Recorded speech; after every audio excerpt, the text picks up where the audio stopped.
आगे क्या कह रहे हैं गुरुदेव? तो वास्तव वहां भी आपका मंदिर में जाओगे इतने जरा टांग रुकते तो भगवान ने घर क्यों ना रखो, अगर वो मंदिर में है तो वहां भी आपके होगा, लेकिन होगा नाम के आधार पर। नाम होगा तो होगा ना, कति नहीं होगा। चाहे घर में सोच लाई चाहे बाहर लाए, लेकिन होगा नाम के आधार से। अगर नाम नहीं है तो कति नहीं होगा, चाहे बाहर जोत लगाओ चाहे भीतर जोत लगाओ। ये पांचवा पॉइंट। अब उन भगत भाई बहनों के थोड़ी सी शंका हो जाएगी जो साध संगति से जुड़े हैं संकल्प लेकर कि भाई यहां तो गुरुजी ने कह दिया कि नाम है तो भाई भगवान का बेड लगाने का, मंदिर लगाने का है, भगवान की पूजा करने का फायदा है, नहीं तो कोई नहीं है ज्योतिवाती करने का। ये आत्मा का साथी है भाई और बहनों, आत्मा का साथी। यहां पर गुरुदेव के संकेतों को समझना है। जिन्होंने नाम ले लिया बहुत अच्छी बात है और मर्यादा में है, बहुत अच्छी बात है। नाम तो आप भी लेने के लिए तैयार हो, लेकिन ले किससे? परिस्थितियां विपरीत हैं। गुरुदेव भगवान जेल में बैठे हैं अपने मिशन के तहत। हम किसी भगत से नाम थोड़ी लेंगे, उन लोगों से नाम थोड़ी लेंगे जो मर्यादा तोड़ तोड़ के आश्रम खोल के बैठे हैं, जिनका कोई नियम नहीं, कोई मर्यादा नहीं, जो गुरु को मानुष मानते हैं, राजनीति करते हैं, सारे उल्टे काम कर रहे हैं। उन लोगों के द्वारा लिया गया नाम हमारा क्या काम करेगा? और विश्वास है कि भगवान पूरे विश्व को नाम देगा, पूरे विश्व को ज्ञान देगा, सबको जगा के जाएगा।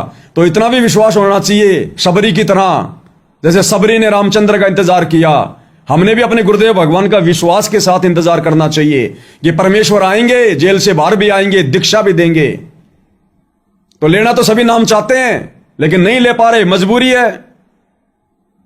तो यहां पर नाम का मतलब उन भाई बहनों के लिए है गुरुदेव से जुड़ जाना, संकल्प कर लेना। संकल्प कर लेना मतलब अपने गुरु से जुड़ जाना। ये जरूरी नहीं है कि नाम लेंगे तो ही गुरु जी हमें अपनाएगा, नहीं।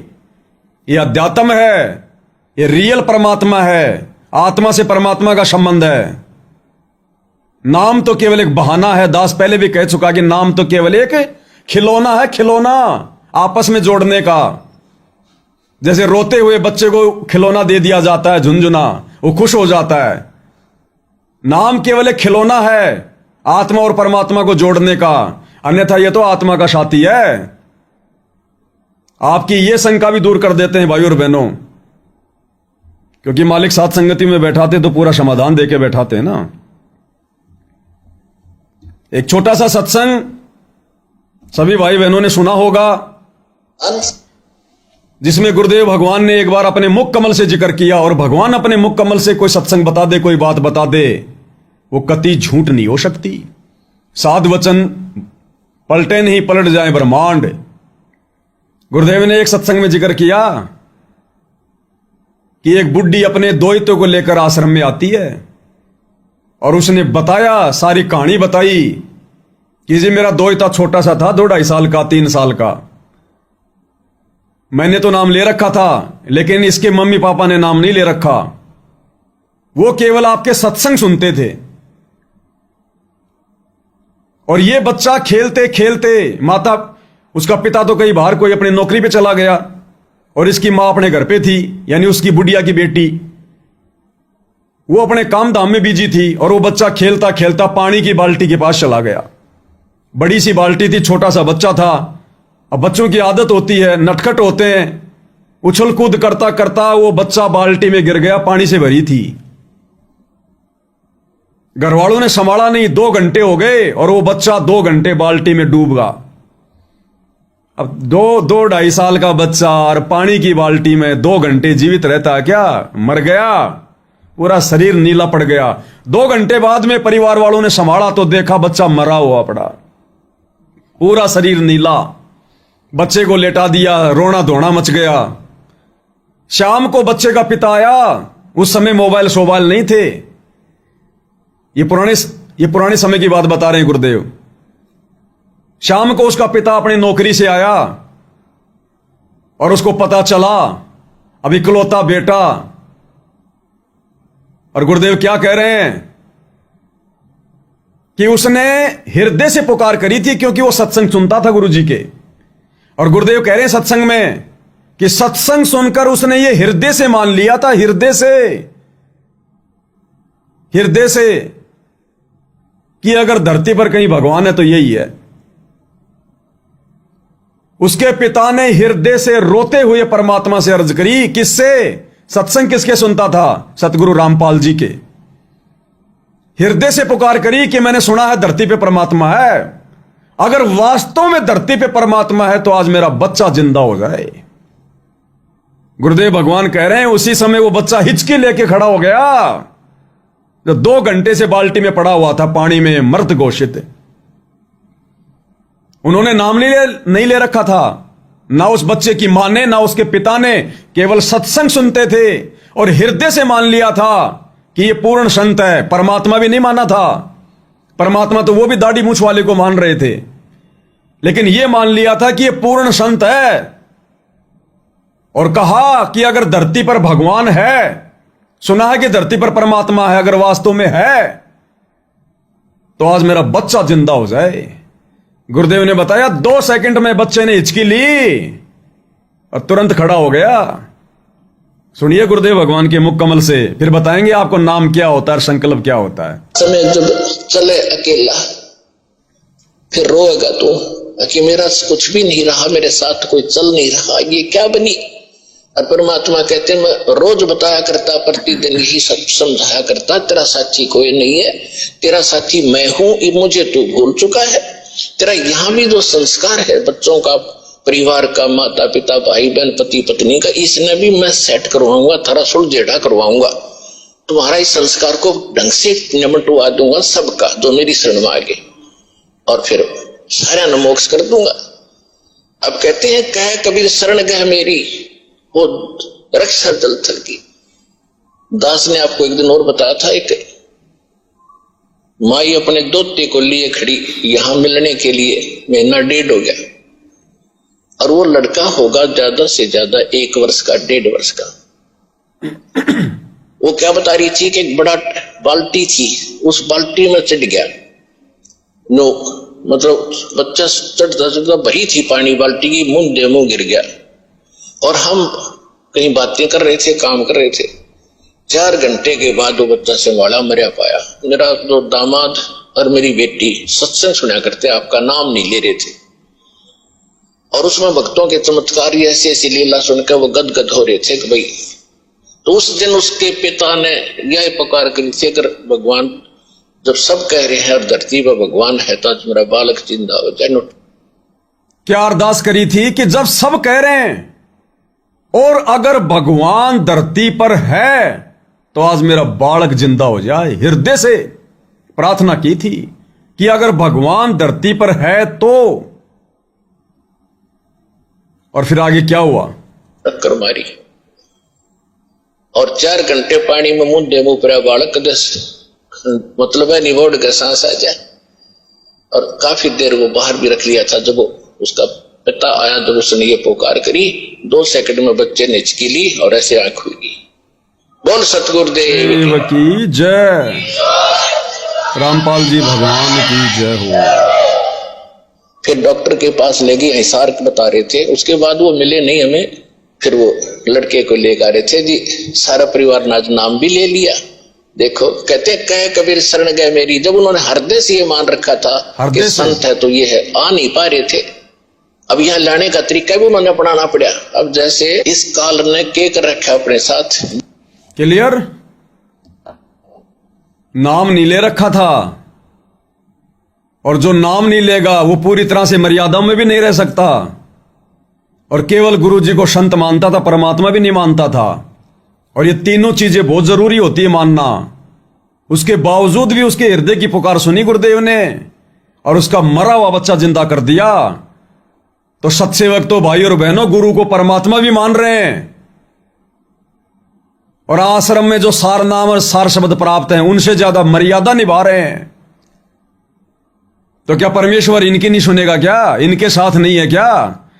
इन आश्रमों से मर्यादा विहीन लोगों से नाम दीक्षा लेंगे तभी सुनेगा क्या भगवान? ये आत्मा का साथी है, आत्मा का साथी। बीच में किसी एजेंट की जरूरत नहीं, कोई दलाल की जरूरत नहीं। जब हमारा भगवान आएगा तब नाम लेंगे, वरना संकल्प लेकर हृदय से परमेश्वर मानकर मर्यादा में रह की भक्ति कर रहे हैं। जब परमेश्वर ने ऐसे ऐसे मर्यादाहीन लोगों के बच्चों को जिंदा किया है, तो अपने संकल्प दीक्षा वाले मर्यादित बच्चों को नहीं संभालेगा क्या? विशेष तौर पर संभालेगा, विशेष तौर पर। तो भगवान से नाम लेने का मतलब है परमात्मा से, आत्मा से जुड़ना, सच्ची श्रद्धा से जुड़ना, सच्ची नीयत से जुड़ना। ऐसे सैकड़ों उदाहरण है, सैकड़ों। तो परमेश्वर धरती पर है, ये गलती ना करें भाई और बहनों। अब गलतियों की गुंजाइश नहीं है बिल्कुल भी।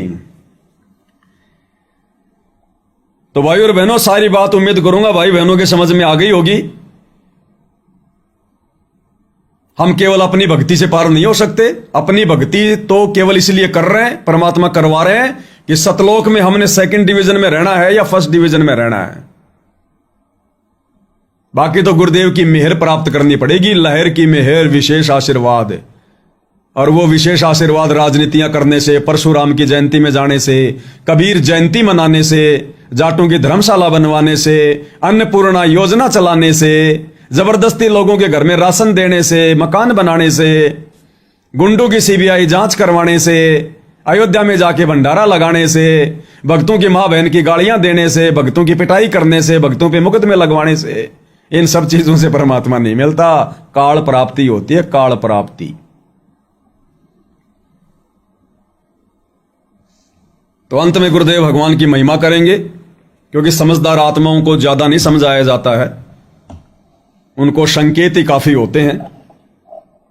बाकी भैंस के आगे बीन बजाने से फिर कोई फायदा भी नहीं है, क्योंकि उसने समझना तो है नहीं।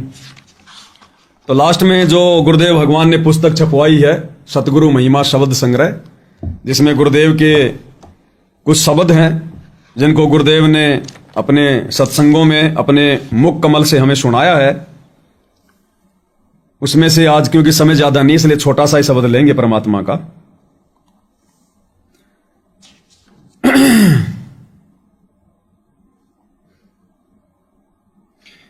शब्द नंबर 16 और पेज नंबर 54। जग सारा रोग यारे, जिन सतगुरु वैद न जाण्या। जग सारा रोग यारे, सतगुरु वैद, अध्यात्म वैद, भक्ति मार्ग का वैद, सतगुरु रामपाल जी भगवान, जिसने उनको नहीं जाना, उसको नहीं पहचाना, सतगुरु वैद को नहीं पहचाना। बंदी छोड़ सतगुरु रामपाल जी परमेश्वर जी की जय हो। जग सारा रोग यारे, जिन सतगुरु वैद न जाण्या। जग सारा रोग यारे, जग सारा रोग यारे, जिन सतगुरु वैद न जाण्या। जग सारा रोग यारे, कि ये सारा जग, ये सारा संसार रोगी है जन्म और मरण का। उस सतगुरु वैद की जानकारी के अभाव में, उस रियल आध्यात्मिक वैद सतगुरु की शरण में ना होने के कारण ये सारा का सारा जग इस काल के जन्म और मरण के चक्कर में पड़ा हुआ है। रोगी है, रोगी, ये भयंकर रोग है ये। भाई जन्म मरण का रोग लग्या है, या तृष्णा बढ़ रही खांसी। जन्म मरण का रोग लग्या है, तृष्णा बढ़ रही खांसी। आवागवन की डोर गले में पड़ी, काल की फांसी। जग सारा रोग यारे, जिन सतगुरु वैद न जाण्या। जग सारा रोग यारे, जग सारा रोग यारे, जिन सतगुरु वैद न जाण्या। जग सारा रोग यारे। भाई जन्म मरण का रोग लग्या है। 84 लाख योनियों में जन्मना मरना, और कैसे दुर्गति होती है आप और हमारी, कितनी बार हुई है, गिनती नहीं है। मनुष्य शरीर में भी कैसे कैसी दुर्गति होती है। कोई एरोप्लेन में जल जाता है, कोई बसों में जल जाता है, अंग भंग हो जाता है, कोई लड़ाई झगड़े में मर जाता है, कोई रोग से मर जाता है, कोई वैसे गरीबी में बेचारा दुखी होके मरता है। तो परमेश्वर कहते हैं जन्म और मरण का जो रोग है ना, ये पूरे संसार को लगा हुआ है, और सतगुरु वैद्य के बिना इसका उपचार सृष्टि में और कहीं नहीं है। भाई जन्म मरण का रोग लगा है, या तृष्णा बढ़ रही खासी, और बिना इस ज्ञान के भौतिक चीजों की इच्छा, ये तृष्णा, इच्छाएं आगे से आगे बढ़ती रहेंगी हमारी, ये कम नहीं हो सकती। इन इच्छाओं को भी सतगुरु समाप्त करेगा। भाई सतगुरु मिले तो इच्छा मेटे, पद मिल पद समाना, चल हंसा उस लोक पठाऊं जो आदि अमर अस्ताना। इस काल लोक की फालतू की इच्छाओं का, जो इच्छाएं हमारे को यहीं पर कर्म बंधनों में बांधती हैं, इन इच्छाओं को समाप्त भी सतगुरु ही करेगा अपने ज्ञान से, अपने तत्व ज्ञान से। या तृष्णा बढ़ रही खांसी, और आवागमन की डोर गले में। आवागमन जन्म लेके आना, मृत्यु होके जाना, पशु योनि में या मनुष्य योनि में। ये आवागमन की डोर गले में, या पड़ी काल की फांसी। जग सारा रोगिया रे, जिन सतगुरु वेद न जाण्या, जग सारा रोगिया रे। आगे क्या करें गुरुदेव भगवान, जो सच्चे सतगुरु को ना पहचान कर देखा देखी में भक्ति करते हैं, शास्त्र विरुद्ध साधना करते हैं, या सतगुरु की शरण में आने के बाद और सतगुरु के वचन को तोड़ के भक्ति करते हैं, भेड़ चाल में चलते हैं, तत्व ज्ञान को आधार नहीं बनाते, फिर अंत में उनके साथ क्या होगा। भाई देखा देखी गुरु शिष्य बन गे, किया न तत्व विचारा। देखा देखी गुरु शिष्य बन गे, किया न तत्व विचारा।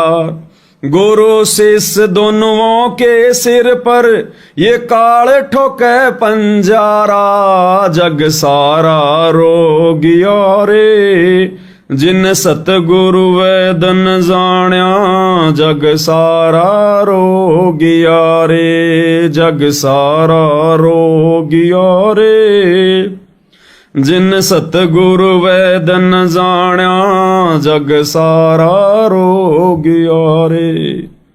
भाई देखा देखी गुरु शिष्य बन गए, किया न तत्व विचारा। भक्ति मार्ग को पकड़ने से पहले निष्कर्ष क्यों नहीं निकाला, भक्ति का आधार क्या है, उस चीज में क्यों नहीं गए, देखा देखी में क्यों भेड़ की पूंछ पकड़ ली। उनको परमात्मा लताड़ रहे हैं। ये जगत वाले आन उपासक, शास्त्र विरुद्ध साधना करने वाले, देखा देखी में भक्ति करने वाले, इनको तो परमेश्वर कह रहे हैं, लेकिन परमेश्वर इसके साथ साथ आप और हमें भी समझा रहे हैं, क्योंकि विशेष मर्यादा उनके भक्तों के लिए होती है, जगत के लिए नहीं होती। तो वो तो परमात्मा के दोषी अपराधी बन रहे हैं, लेकिन आप और हम भक्ति लेने के बाद, सच्चा सतगुरु मिलने के बाद, तत्व ज्ञान लेने के बाद भी हम लोग निष्कर्ष क्यों नहीं निकाल रहे। और आज गुरुदेव भगवान की गैर हाजिरी में देखा देखी चल रहे हैं, देखा देखी। गुरुदेव ने क्या मर्यादा बताई और हम किन लोगों के पीछे चलकर क्या कर रहे हैं। गुरुदेव ने सतनाम के नियम नंबर 4 में कहा कि बेटा हमने किसी मोबाइल में गेम भी नहीं खेलना। 4 में या कैसा ही कुछ गुरुदेव ने मना किया कि हमने मोबाइल में भी गेम नहीं खेलना, कोई कार्टून वार्टून नहीं देखना, ये मैच वगैरह नहीं देखने। इससे हमारी श्वासें बर्बाद होती है, समय बर्बाद होता है। और गुरु ने अगर मना कर दिया तो गुरु का वचन टूटेगा। इसके बावजूद गुरु के ही परिवार ने भक्तों के करोड़ों रुपए से धनाना गांव में बैडमिंटन का स्टेडियम बना दिया और भगत लोग वहां मजदूरी कर रहे हैं। तो देखा देखी बन गए ना गुरु शिष्य। जैसा गुरुजी के परिवार ने कहा गुरुजी के ज्ञान विरुद्ध, वैसा ही संगत उनके पीछे पीछे दौड़ पड़ी। तो गुरुजी का परिवार तो बन गया संगत का गुरु, और संगत बन गई उनकी शिष्य, उनके चेला चेली। यही तो होता है। अगर आप गुरुजी के चेला चेली होते आश्रम में जाने वाले वास्तव में, तो आप गुरुजी के परिवार के पीछे गुरुजी की मर्यादाओं को तोड़ने वाले कार्य ना करते। तो आपने किसकी बात को ज्यादा महत्व दिया, अपने गुरु की बात को, गुरु के वचन को, गुरु मर्यादाओं को, या गुरुजी के परिवार की मनगढ़ंत बातों को।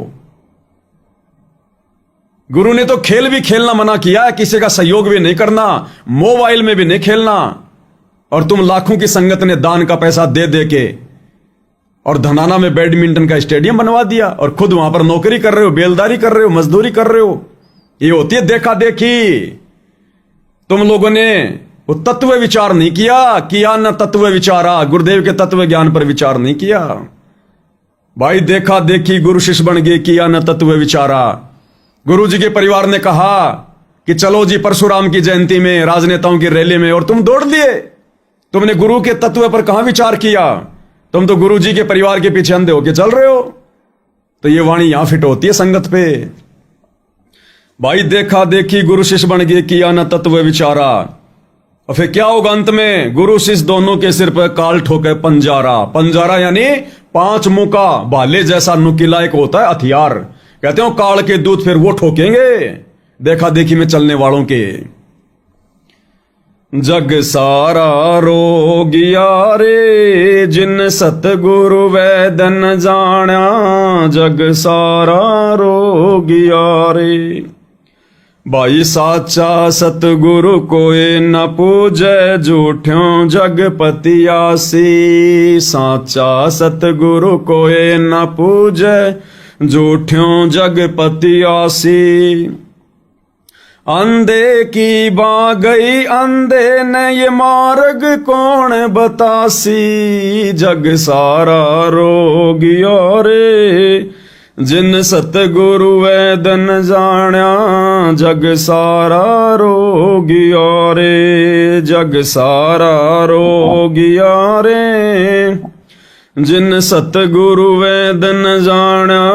जग सारा रोगिया रे, भाई साचा सतगुरु कोई ना पूजे, झूठ्यों जगपतियासी।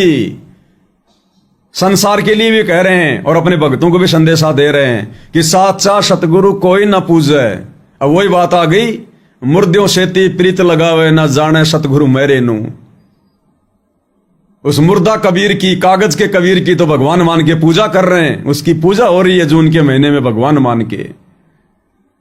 और साचा सतगुरु झूठ्यों जगपतियासी, जो कुछ दे नहीं सकता, हमारे किसी मतलब का नहीं, कोई काम का नहीं, एक बनावटी फोटो। उसके साथ में प्रेम कर रहे हैं, लगन लगा रहे हैं, क्या मिलेगा? फिर परमात्मा कहते हैं ऐसे कर्म करने वाले। अंधे की बां गई अंधे ने ये मार्ग कौन बतासी। ये गुरु जी के परिवार वाले अंधे, तत्व ज्ञानहीन, गुरु मर्यादाहीन, गुरु विमुख।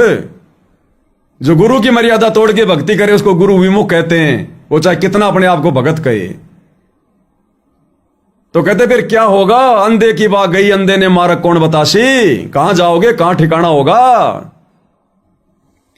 जग सारा रोगिया रे, जिन सतगुरु वैदन जाना। जग सारा रोगिया रे। और जब परमेश्वर अपनी विशेष आत्माओं को, प्यारी आत्माओं को, मर्यादित आत्माओं को समय आने पर जब वो सार शब्द देते हैं परमेश्वर, यानी भगत के अंतःकरण में भक्ति को प्रवेश करता है परमात्मा, खुद बैठ जाता है भगत के घट में, वही सार शब्द है।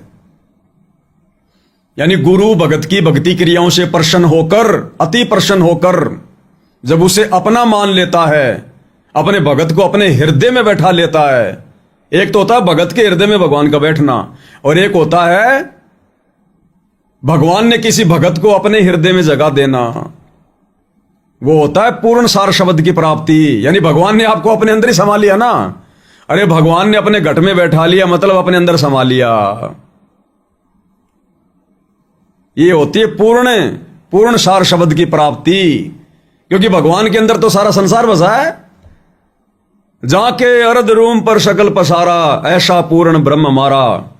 ऐसे पूर्ण ब्रह्म सतगुरु रामपाल जी, हमारे परमेश्वर, हमारे भगवान, जाके अर्ध रूम पर शकल पसारा। तो सारी सृष्टि गुरुदेव भगवान के अंदर समाहित है। और वो समर्थ यदि किसी भगत को उनकी भक्ति क्रियाओं से प्रसन्न होकर अपने हृदय में जगह दे दे, अपनी विशेष आत्माओं में संवार कर ले, तो वो भगत तो जीवित ही मुक्त है। जीवित मुक्ता, जीवित मुक्ता उसी को कहा जाता है। तो आने वाले समय में गुरुदेव भगवान आप और हम आत्माओं पर यह दया बख्शेंगे, केवल सत्सेवक भाई बहनों पर। इसलिए परमात्मा आप और हमें एडी से लेकर चोटी तक तैयार कर रहे हैं कि मेरे हिसार जेल से बाहर आने से पहले पहले गुरु को परमेश्वर मानकर पूरी तरह समर्पित हो जाओ। कोई अग्रम अग्रम नहीं होनी चाहिए। बाद में मौका नहीं मिलेगा साथ संगतियों का। गुरुदेव के बाहर आने के बाद तो आप लोग केवल ये साथ संगति के वीडियो ही देख सकते हो, जो टीवी चैनलों पर चलेंगे, जगह जगह चलेंगे। केवल ये वीडियो ही देख सकते हो, उसके बाद नई वीडियो नहीं बनेंगे। नई वीडियो नहीं बनने, फिर तो परमेश्वर की अलग ही लीलाएं शुरू होंगी। कभी अमेरिका, कभी जापान, कभी चाइना, कभी कदर, कभी कहां। पूरे विश्व को संभालेगा परमात्मा। फिर भाई और बहनों, किसको समय? और फिर आप और हम जैसे दो कोटि के जीव भी बैठ के अपनी भक्ति करेंगे। भाई आज हम लाइव आ रहे हैं, कल को फिर हम क्यों लाइव आएंगे? हमें क्या आवश्यकता पड़ेगी? ये तो गुरुदेव ने अपनी गैर हाजिरी में हमारे थोड़े अच्छे कर्म बनवाने के लिए खड़ा कर रखा है। आप और हमारी सेवा पूरी, फिर हम अपनी बैठ के भक्ति करेंगे, छोटा मोटा अपना काम धंधा करेंगे, खेती बाड़ी करेंगे। और क्या करना अपने को?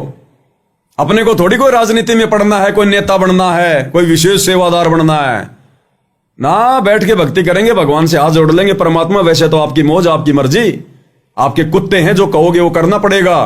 लेकिन आप जानी जान है, अंतर्यामी, हमारे अंदर से आप परिचित हैं, हम क्या चाहते हैं। तो परमेश्वर तो उसी से प्रसन्न होगा ना। तो आप और हम भगत भाई बहन बैठ के अपना कोई खेती बाड़ी करेंगे। एक आदि कोई भैंस ले आएंगे। भैंस तो नहीं लाऊंगा भाई, मुकेश भगत जी की भक्तमती का जबाड़ा तोड़ दिया। भैंस तो नहीं लेके आऊंगा। अब देखो, जो मर्यादा में नहीं होगा उसके जबाड़े टूटेंगे भाई, और क्या होगा। तो अपना छोटा मोटा कोई मेहनत मजदूरी करेंगे, जमींदारी करेंगे, खेती बाड़ी करेंगे, इस प्रकार से अपना काम धंधा करेंगे, अपनी भक्ति करेंगे। हमें क्यों पड़ना इस पचड़े में? ये सेवा तो केवल तब तक है जब तक गुरुदेव भगवान नहीं आ रहे, फिर आवश्यकता नहीं पड़ेगी। अच्छी अच्छी आत्माएं रह जाएंगी, पूरी धरती पर भक्तिमय माहौल होगा। कोई किसी को दुखी नहीं करेगा, कोई किसी में शंका पैदा नहीं करेगा, ना किसी को शंका रहेगी। फिर अपनी बैठ के भक्ति करेंगे। तो परमेश्वर क्या कह रहे हैं फिर लास्ट में? उन्हीं आत्माओं को देंगे अपना असली परिचय। बाई सार सबद सर जीवन बूटी, घिस घिस अंग लगावे। सार शब्द सर जीवन बूटी, घिस घिस अंग लगावे। फिर वो सार शब्द का घिस घिस के जाप करेंगे, घिस घिस के ये बूटी लगाएंगे। फिर अपनी भक्ति करेंगे, अपना दहेज जोड़ेंगे। दहेज जो सतलोक जाएगा, फिर इसकी कमाई करेंगे अपन। बाई सार सबद सर जीवन बूटी, घिस घिस अंग लगावे। सार शब्द सर जीवन बूटी, घिस घिस अंग लगावे। कहे कबीर तुम सत कर मानो, ये जन्म मरण मिट जावे। जग सारा रोग यारे, जिन सतगुरु वेद न जाण्या। जग सारा रोग यारे, जग सारा रोग यारे, जिन सतगुरु वेद न जाण्या। जग सारा रोग यारे। कहे कबीर तुम सतकर मानो, ये जन्म मरण मिट जावे। कौन कह रहा है? कबीर जी। कबीर जी कह रहे हैं तुम सतकर्म मानना, मेरी बात को सच्चा मान लेना। साच कहूं ना झूठ रती बर, बात मान ले मेरी। परमेश्वर कहते तेरा जन्म मरण मिट जाएगा। कौन मिटेगा? कबीर जी मिटेगा। वो वैद कौन है? वो तबीब कौन है? तबीब यानी वैद। हम नित्य नियम के लास्ट में पढ़ते हैं, सबसे लास्ट वाली वाणी। हरदम खोज हनोज हाजिर, त्रिवेणी के तीर है। 10 गरीब तबीब, सतगुरु बंदी छोड़ कबीर है। 10 गरीब, गरीबदास जी कह रहे हैं तबीब सतगुरु। तबीब यानी वैद, आध्यात्मिक वैद, आत्मा का वैद, जन्म मरण का रोग काटने वाला वैद। कौन है? 10 गरीब तबीब सतगुरु, और बंदी छोड़ कबीर है। वो कबीर हैं। अब ये जन्म मरण का रोग कौन काटेगा? वर्तमान में कबीर कौन है, कहां है? देखिए इस वीडियो में और दृढ़ हो जाओ। वो कबीर सतगुरु रामपाल जी भगवान है, जो हमारे जन्म मरण का रोग काटेगा। क्योंकि हर वाणी क्या कह रही है? वो कबीर ही जन्म मरण का रोग काटेगा। सुनिएगा। तो जब तक वो संत नहीं मिलेगा, एती उम्र बुलंद मरेगा अंतरे, क्योंकि सतगुरु लगे न कान न बैठे वो संतरे। अब सौभाग्य आपका, आपको संत मिल गया, ये दास बैठा वो संत जो जन्म मरण का रोग काटेगा। सतगुरु रामपाल जी भगवान की जय हो। अरे जन्म मरण का रोग तो कबीर जी काटेंगे भाई। असली वैद्य तो कबीर जी हैं, सतगुरु हैं। दास गरीब तबीब सतगुरु बंदी छोड़ कबीर है। और सार शब्द सरजीवन बूटी घिस घिस अंग लगावे, कहे कबीर तुम सत कर मानो जन्म मरण मिट जावे। वो तो कबीर जी मेटेंगे जन्म मरण तो, और यहां सतगुरु रामपाल जी मेट रहे हैं। तो कबीर जी से बड़े हो गए क्या? कबीर जी से बड़े नहीं है, खुद ही कबीर जी हैं, और कबीर जी सबसे बड़ा है। एक बार फिर से सुन लो, अब तो कम से कम विचार कर लो। और वो दाढ़ी मूछ वाली नकली फोटो कबीर जी की समझे जाने वाली अपने घर से, अपने घट से, घर की दीवारों से, दरबार से और गले के लॉकेट से बाहर निकाल दो। आज एक भगत जी का फोन आया कि भगत जी वो घर से तो चलो निकाल देंगे, सवा सवा कर देंगे, जल प्रवाह कर देंगे, मेरे लॉकेट में भी दाढ़ी मूछ वाली फोटो है, उसका क्या करूं? तो भाई और बहनों देखो, समझदार को संकेत काफी है। अरे जब हम सत्सेवकों ने उस दाढ़ी मूछ वाली फोटो को सोशल मीडिया पर फाड़ फाड़ के दिखाया और तुम उसको लॉकेट में निकालने से भी डर रहे हो। अरे वो मुर्दा है, निर्जीव है, कुछ नहीं कर सकती हमारा, वो भगवान नहीं है, परमात्मा नहीं है। उसके प्रति तो हमारी कोई श्रद्धा, कोई आस्था होनी नहीं चाहिए। उसको तो तुरंत निकाल के फेंक देना चाहिए। फिर भी आपको लगता है थोड़े बहुत अगर कमजोरी है तो किसी बहते हुए पानी में फेंक देना भाई। ये दास जब हिसार जेल में था तो मेरे साथ में एक दूसरा मेरे जैसा बेचारा, पता नहीं दोषी था निर्दोष था, दूसरे का तो अपन क्या कह सकते हैं, लंबा लंबा नाम था, वहीं का था, जाटों का लड़का, मेरे साथ ही रहता था, दोनों साथ ही रहते थे, मालिक की चर्चा भी करते थे, मैं तो ये सुनाता था वहां और क्या करता था। तो ये तो पता चली गया अभी ये सतगुरु रामपाल जी का भगत है। अब मैं जेल में लगभग 2.5-3 महीने रहा था, तो 10-15 दिन बाद में वो मुट्ठी को बंद करके लाया मेरे पास में, बोला देख मैं तेरे लिए क्या लाया हूं। भगत जी क्या लाए हो भाई? बोला आप गेस करो क्या क्या हो सकता है। मगर क्या हो सकता है, मैं क्या क्या क्या गेस करूंगा, बताओ क्या लाए हो तुम, मुझे क्या पता। तो उसने मुट्ठी खोली और कहीं से उसको गुरुजी का लॉकेट मिल गया, क्योंकि भगत भी तो जेल में है ना। भगत पहले भी जेल में थे और भी भगत जेल में हैं, उम्र कैद भी काट रहे हैं कई, तो मर्डर के मुकदमे में किए उन्होंने, मर्डर किए हैं। तो लॉकेट लेके आया जिसमें एक तरफ गुरुजी के एक तरफ दाढ़ी मूछ वाली। बोला देखो मैं आपके लिए क्या लाया हूं, आपके कबीर जी का। तो मैंने कहा इसमें कबीर तो एक ही है, दूसरा तो बेकार है, फालतू है।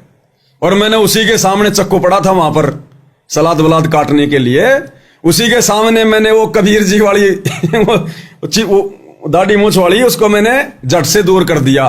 और ऐसे दूर किया वो झटके से वो जेल के उसे खिड़की से बाहर चली गई। अरे बोलो तुमने कबीर जी को बाहर फेंक दिया। मगो कबीर जी तो मेरे यहां है, कबीर जी तो मेरे मगो हाथों पे है। कबीर जी कोई बाहर फेंकने की जगह है क्या? वो तो नकली कबीर जी है, अपने आप ही चला गया। मैंने तो धीरे से किया था, वो तो दीवार से बाहर चला गया।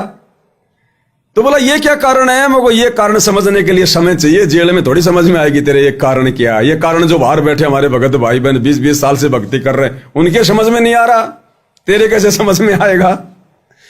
तो भाई और बहनों, हमने कोई वो नहीं करना, इसमें श्रद्धा भी नहीं रखनी बिल्कुल भी। वो तो कागज का टुकड़ा है, भगवान की तो मजबूरी थी उसको आगे करके दिखाना, क्योंकि गुरुजी को उस समय कोई कबीर नहीं मान रहा था। अब इतना ज्ञान दे दिया गुरुदेव भगवान ने एडी से चोटी तक का, अब भी हमारी श्रद्धा रहेगी क्या उसमें?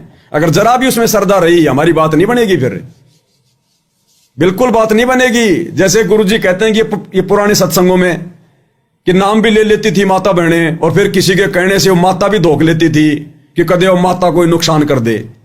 तो गुरुजी कहते उस माता ऊपर कुत्ता मुत है, वो क्यों ना मर गईया, रे भोली सी दुनिया सतगुरु बिन कैसे सरिया।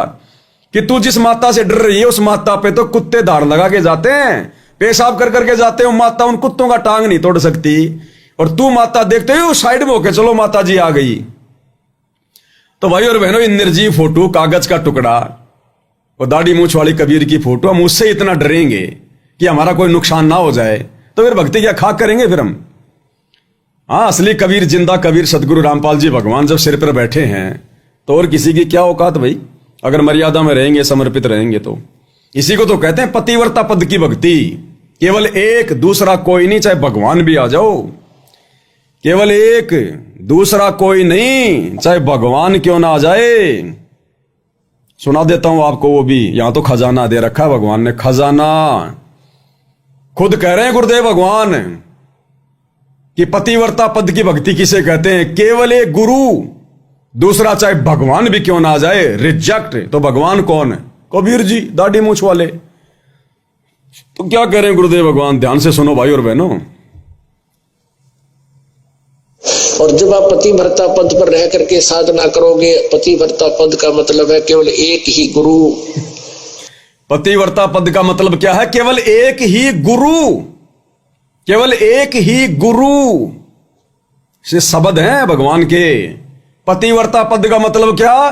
केवल एक ही गुरु, दूसरा और कोई नहीं, चाहे भगवान भी क्यों ना आ जाए। और दूसरा पृथ्वी पर नहीं, चाहे भगवान भी आ जाए। ये मालिक कहते हैं गुरु गोविंद दोनों खड़े किसके लागू पाए, उन्हीं का आदेश है। दोबारा सुन लो भाई। और जब आप पतिव्रता पद पर रह करके साधना करोगे, पतिव्रता पद का मतलब है केवल एक ही गुरु, और दूसरा पृथ्वी पर नहीं, चाहे भगवान भी आ जाए। ये मालिक कहते हैं गुरु गोविंद दोनों खड़े किसके लागू पाए, उन्हीं का आदेश है। बताओ फिर किस बात का डरना? और फिर भी थोड़ा बहुत डर है तो बहते हुए पानी में डाल देना कहीं भाई और बहनों, कुछ नहीं होना जाना।